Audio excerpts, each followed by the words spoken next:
अपनी पावर नहीं समझती। आज की डेट में इस देश में पावरफुल कौन है? जनता। We the people of India solemnly resolve. Yes sir. ये जनता बेचारी पावर जानती है तो डीएम का ऑफिस में चले जाते, हुजूर इसको बेचारे को बताएं, नेता देखा, मेंबर ऑफ पार्लियामेंट देखा, क्या पैर छू लिए, तेरे फूफा है? नहीं नहीं भैया नहीं भैया, सांसद जी है। सांसद जी है तो क्यों पैर छू रहा है? तो पावर इस असलियत में इस देश की जनता के पास है। क्योंकि वो जानती नहीं है, इसलिए तुमको इनके पास इनको काम करने का अधिकार है। ये है the right to work, the right to implement. लेकिन चूंकि जनता अपने अधिकार को नहीं जानती, तो तुम्हें दूर से दिखाई पड़ता है कि आप बेटा कंफ्यूजन से बाहर आओ, ठीक है? और ग्लैमर मत देखो। आप बेसिकली पावर नहीं देख रहे हो, आप ग्लैमर देख रहे हो। आपको जो करना है उसको डिसाइड कर लो आप, और उस रास्ते पे आगे बढ़ो कि आप कल किसी भी फील्ड के मुकेश अंबानी बन जाओ, अडानी बन जाओ, वॉरेन बफेट बन जाओ, बिल गेट्स बन जाओ। इस रास्ते पे जाओ। Thank you sir. मैं यहाँ पे थोड़ा सा ऐड करता हूँ कि जो आपने बोला ना कि ये कॉन्ट्रडिक्शन है, सबसे पहले तो जो सर ने बोला कि ये कोई कॉन्ट्रडिक्शन नहीं है, ये कंफ्यूजन है, बिल्कुल सही बात है। अब कंफ्यूजन क्या है, उसकी जड़ क्या है? आप क्या कर रहे हो, आप बस हम लोगों की बातें सुन रहे हो। यहां से मैंने कुछ बोला, इन्होंने कुछ बोला, दोनों अलग अलग स्टैंड पॉइंट है। मतलब इस दुनिया में आर्ट्स भी है, साइंस भी है, कॉमर्स भी है।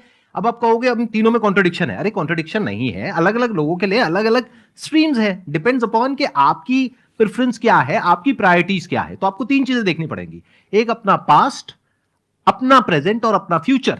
कि पास्ट में आपने कैसा परफॉर्म किया है। अगर आप पढ़ाई में बहुत अच्छे रहे हो तो आपको क्लियर नजर आएगा कि अच्छा मुझे पढ़ाई से रिलेटेड कुछ करना है, तो वहां से रास्ता क्लियर हो जाता है। बट अगर आपके दिमाग में 24 घंटे बिजनेस आइडियाज घूमते रहते हैं, जहां भी जाते हो वहां पे गोलगप्पे खा रहे होते हो, आपके दिमाग में चल रहा होता है अबे इतने पैसे ले लिए, उसमें से इतने का गोलगप्पा, इतने का पानी है, पानी तो इतना फ्री होता है, मेरे से लिया 20 रुपए, ये तो 5 रुपए का काम है, तो 15 रुपए इसके पास में गए, कितने लोगों ने एक दिन में खा लिए, इतने पैसे कमा लिए, वॉटेवर। अगर इस तरह का आपका माइंडसेट है तो वहां पे एंटरप्रेन्योरशिप, स्टार्टअप, इन सब चीजों का बेनिफिट है।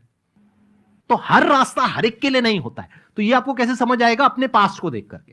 दूसरा, अपने प्रेजेंट को देखो कि आपके पास में क्या रिसोर्सेज हैं। सोचने से क्या होता है, आपको ये भी तो देखना पड़ेगा आपके पास में क्या रिसोर्सेज हैं। उसके बेस पर आप सोच सकते हो ना।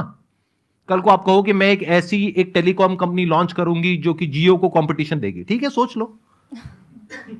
कुछ नहीं होगा।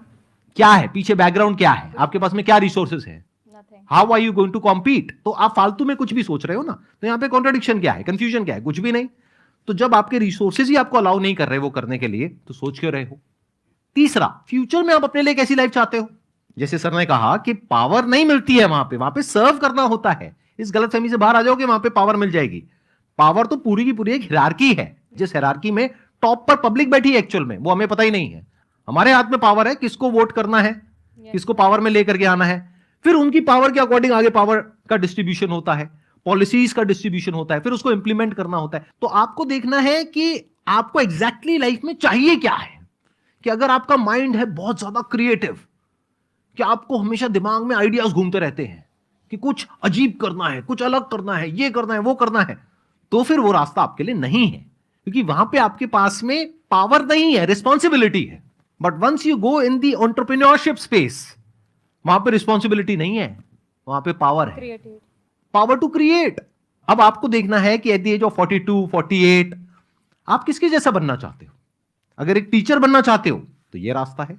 उसके अलावा जिन्होंने यूपीएससी को क्रैक किया है उन लोगों का आप लाइफस्टाइल देख सकते हो। वैसे बनना चाहते हो, बहुत बढ़िया। मेरे जैसा बनना चाहते हो, बहुत बढ़िया। किसी और के जैसा बनना चाहते हो, बहुत बढ़िया। बट किस बेस पर? अपनी पर्सनालिटी को देखो ना, क्या लाइन हो रहा है। सर एक्चुअली आपका सेशन देख के मैं पब्लिक स्पीकिंग सीख रहा हूँ, तो कॉन्फिडेंस बढ़ाने के लिए जो